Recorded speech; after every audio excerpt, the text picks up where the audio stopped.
Halo Sobat Bola, apa kabar? Semoga Baik, semua baik. sehat selalu. Amin, Amin. amin. Kita akan bahas laga Indonesia melawan Irak di Piala Asia. Ya, Indonesia kalah betul. sih 1-3 ya, tapi kelihatannya permainannya jauh sekali berbeda dibandingkan ketika pemain Indonesia saat melawan Libya kemarin. Kira-kira seperti itu, Bro? Betul. Ya, betul sekali. Itu sesuatu yang tergambar dengan jelas ya ketika pertandingan melawan Irak di event kali ini. Apalagi kan apa yang saya duga ya bahwa STY juga akan melakukan perubahan-perubahan dan kemudian pemain juga akan mulai berbenah dari hasil permainan ketika melawan Irak di kualifikasi, kemudian ketika melawan Libya di friendly match, itu kan juga ada perubahan-perubahan yang sangat signifikan. Apalagi kalau kita lihat tingkat kepercayaan diri STY juga di pertandingan ini juga terlihat ya, Hmm. dengan dia memasukkan pola permainan yang kalau menurut saya ini agak sangat-sangat di luar dugaan ya, ketika dia Hmm. berani memainkan melawan Irak itu dengan pola yang 3-4-3. Tiga Hmm. empat tiga ini kan pola yang sebetulnya sangat menyerang, tapi pola ini juga sangat menuntut pemain-pemain, baik pemain yang di depan, yang tiga di depan, maupun Tengah.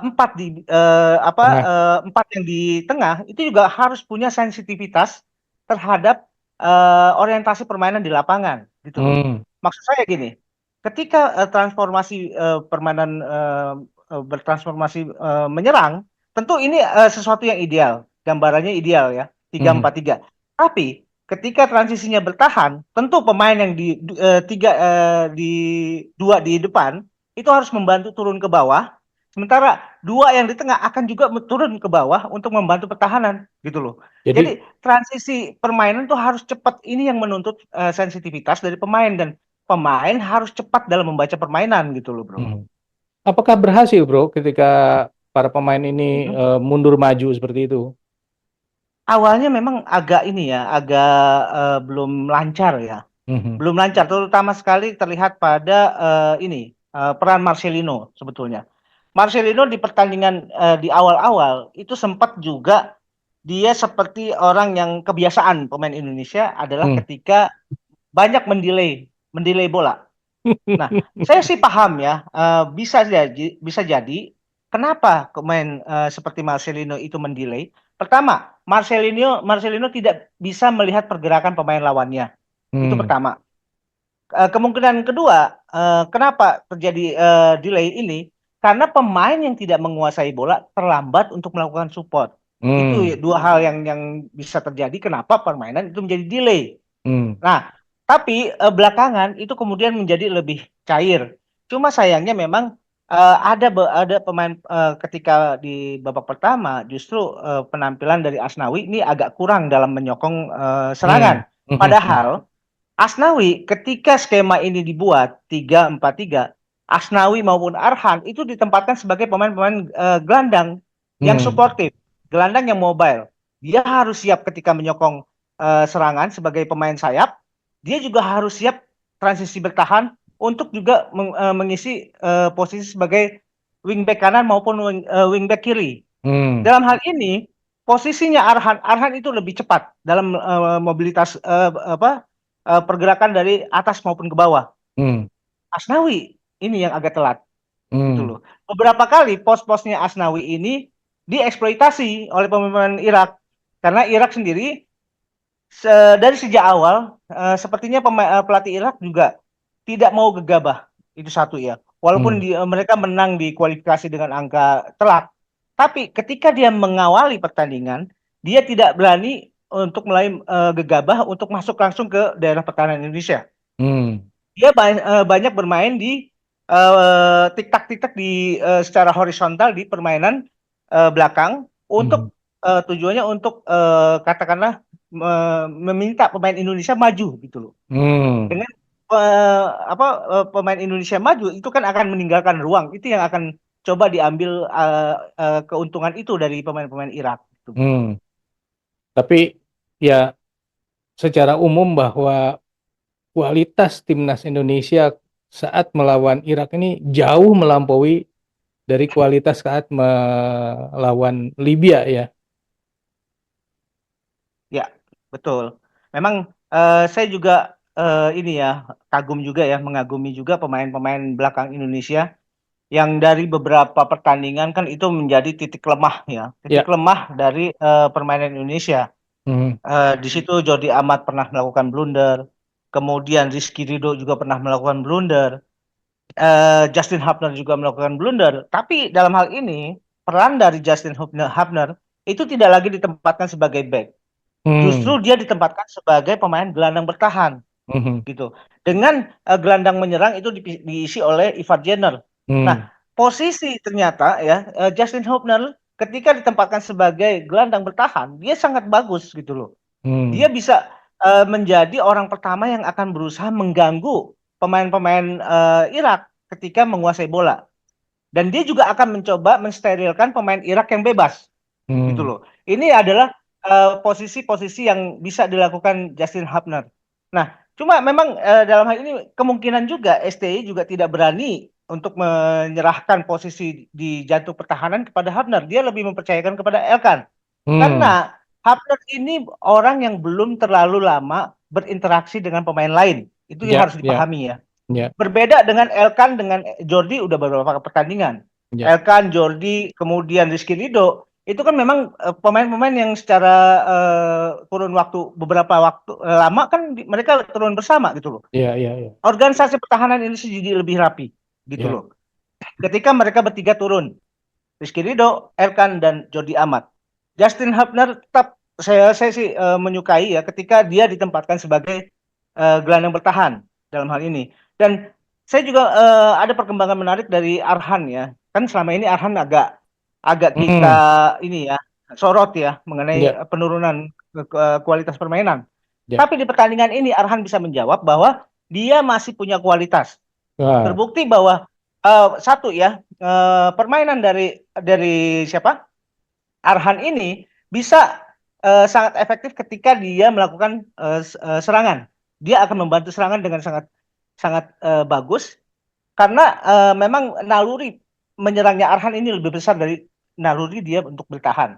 Nah, Hmm. untungnya di situ posisinya Arhan ketika Arhan kemudian posisinya dieksploitasi oleh pemain Irak, di situ udah ada Justin Hubner dan di situ ada Elkan yang akan menutup. Hmm.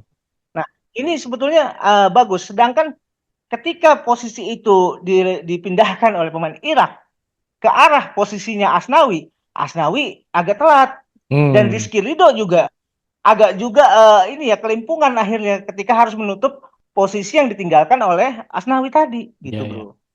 Mungkin Asnawi ada faktor cederanya yang belum pulih kali ya, sehingga bermain kurang Bisa jadi bro, cukup bagus ya. bisa jadi Oke, bro. ya. Nah, ini kan kalau kita lihat bahwa apa ya, kebobolannya ini karena balik lagi kesalahan pemain kita. Uh, Ada ya evaluasi di situ, Bro. sebetulnya kalau dibilang ini sebuah kesalahan ya tidak juga ya. Hmm. Artinya ini memang pemain-pemain Irak aja yang pintar juga dalam menguasai Ah, ya. permainan dan dia bisa memanfaatkan ruang kosong. Itu Hmm. yang terjadi di gol yang pertama. Hmm. Sementara di gol yang kedua ini sangat kontroversial menurut saya. Hmm. Karena tidak sepantasnya gol itu disahkan oleh wasit. Hmm. Karena sudah ada VAR ya. Sebelum terjadi proses gol, proses itu kan dimulai dari adanya peluang yang gagal awalnya dimanfaatkan oleh pemain Irak. Ya. Ketika pemain Irak yang menguasai bola dari sisi kiri Indonesia kemudian mengumpan yang Hmm. disundul oleh pemain Irak lain tapi masih bisa diblok oleh Hernando. Nah, pada saat dia menyundul itu posisinya sudah offside. Harusnya wasit sudah bisa Hmm. menghentikan pertandingan di situ. Cuma karena bola dari yang diblok oleh Hernando itu akhirnya bisa lagi dikuasai oleh pemain Irak, diolah lagi, itu baru terjadi gol. Hmm. Seharusnya rangkaian itu sudah dihentikan oleh wasit pada saat pemain Irak di kesempatan pertama itu gagal menceploskan gawang Oh, Indonesia iya, gitu iya. loh. Iya, Nah, iya. ini agak kontroversial ya. Nah, sedangkan di gol ketiga ini memang ya ini gak kalah badan ya Rizky Ridho ketika berduel dengan pemain Irak, mereka duel di udara, begitu turun keseimbangannya Rizky Ridho ini agak-agak bermasalah gitu loh. Hmm. Turun dia tidak seimbang posisinya, sementara pemain Irak sudah siap dia lebih punya body balancing yang lebih baik. Itu yang Ya, dimanfaatkan oleh pemain Irak. ya, Tapi terlepas dari itu semua, ketika di babak pertama kita melihat bahwa pemain Indonesia yang tadinya ya ada banyak masalah di sektor penyerangan, ketika tidak bisa mengkonversi peluang menjadi gol, ini banyak peluang-peluang yang sebetulnya juga ini ya menarik gitu. ya, ya, betul. Walaupun sebetulnya peluang itu bukan karena tidak bisa dikonversi, tapi memang agak sedikit misalkan bola kecepatan gitu loh. Nah, di sini ada gerakan Yakob Sayuri yang juga di pertandingan kali ini bermain bagus ya. Dia bisa mengumpan ke Marcelino dan itu gol yang bagus sekali. Ini Ya, terjadi karena apa? Karena transisi permainan dari negatif ke positif Indonesia begitu cepat ya, yang ya. dilakukan oleh Yakob Sayuri. Mhm. Artinya, apa yang saya inginkan ya, yang pernah saya prediksikan bahwa sebaiknya permainan Indonesia adalah mengandalkan permainan transisi cepat. Itu yang bisa menghasilkan gol ternyata gitu loh. Ya, ya, ya. Dan dihasilkan oleh Marcelino yang mungkin saja Marcelino akan menjadi pemain muda, pemain yang termuda yang bisa mencetak gol di Piala Asia kali ini. Ya, ya, ya. Dan ini menjadi gol pertama juga bagi Indonesia setelah tahun 2007 nggak pernah lagi ada gol di Piala Asia ya. Naik ke Piala Asia juga baru Betul, sekarang. betul, Ya betul, untungnya ada gol juga ya, alhamdulillah. betul.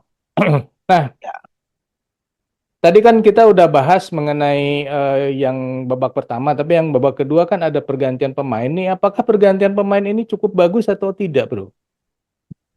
sebetulnya gini, tujuan dari STY untuk memasukkan pemain-pemain baru. Ya tentu karena ini yang banyak diturunkan oleh STY adalah pemain-pemain pengganti dari sisi tengah dan depan. Hmm, Tujuannya adalah untuk mengubah karakter penyerangan Indonesia. hmm, Bisa saja karakter permainan dari Ivar Jenner maupun Rafael Struijk itu sudah mulai bisa dibaca oleh pemain Irak. hmm, Makanya yang kemudian diturunkan adalah Ricky Kambuaya, kemudian Mark dan Dimas. Artinya ini hmm, kan ada pemain-pemain yang secara karakter itu ada perbedaan. hmm, Terutama sekali kita lihat perbedaan yang sangat jelas karakter permainan dari Rafael dengan Dimas itu sangat berbeda sama sekali. Karena hmm, tipe Dimas adalah sebagai finisher, sementara Rafael itu juga selain sebagai finisher dia juga sebagai kreator. Itu juga terlihat ya dari dia hmm. mampu mengolah bola. Itu Ya, yang kita lihat dari Rafael. Kemudian masuknya Ricky Kambuaya, masuknya Mark Klok. Ini kan juga tujuannya untuk pertama Mark lebih ini ya karena Elkan Bagot ditarik. Elkan Bagot ditarik keluar, posisinya Elkan Bagot itu kan digantikan oleh Justin Hubner gitu loh. hmm, Sementara Justin Hubner yang tadinya berposisi sebagai gelandang bertahan itu kan kosong sehingga hmm, dimasukkanlah Mark Klok untuk menggantikan posisinya Justin Hubner dan posisi Ivar Jenner itu digantikan oleh Ricky Kambuaya. Sayang sekali, ketiga pemain yang saya sebut ya, Dimas, kemudian Ricky Kambuaya dan Mark ini seperti pemain yang tidak hmm, nyambung dengan ritme permainan yang sudah tersedia gitu loh. hmm, Jadi mereka tidak bisa langsung bisa nyetel dengan hmm, gaya permainan Indonesia saat itu. Sayang sekali ya. Jadi hmm, bahwa pergantian pemain yang sebetulnya tujuannya adalah betul ya, saya melihat ini tujuannya tepat. Tapi ketika performa pemain juga tidak bisa memenuhi ekspektasi, akhirnya malah ambiar gitu loh, Bro. hmm. Bro, puas nggak bro dengan hasil 3-1 Indonesia kalah dari Irak? Ya, terlepas dari kekalahan ya Indonesia, tentu kita kan punya ekspektasi Indonesia harus paling tidak bisa ambil satu angka lah dari Irak Mhm, gitu loh. mhm, Tapi ternyata lagi-lagi kita kalah gitu mhm, loh.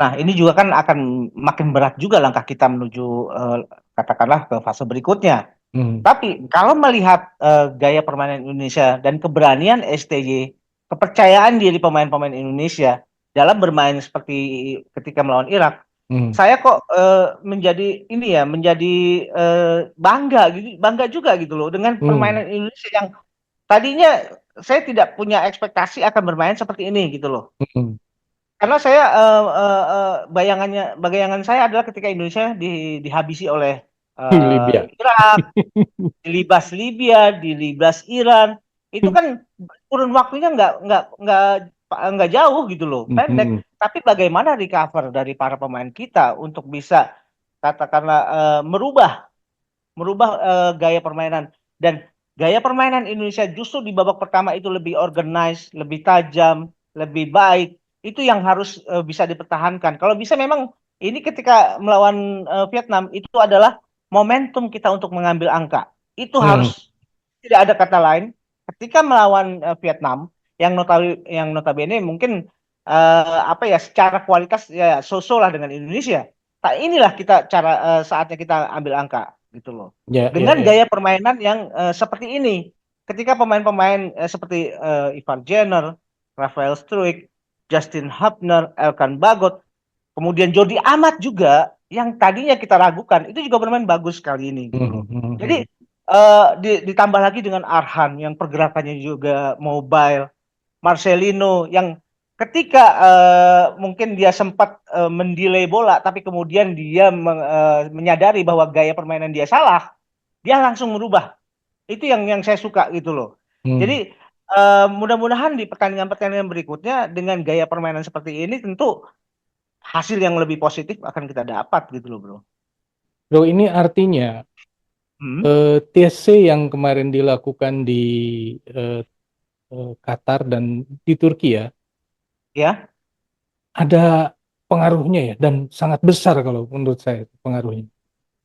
Ya gini, TC ya kan saya katakan ya bahwa TC ini TC dari para pemain-pemain yang sebetulnya pemain-pemain profesional yang Mhm. mereka punya pengalaman juga bermain di level-level yang cukup lumayan katakanlah ya. Mhm, mhm, Ya kita lihat pada level-levelnya Rafael Struijk, Ivar Jenner, Justin Hubner.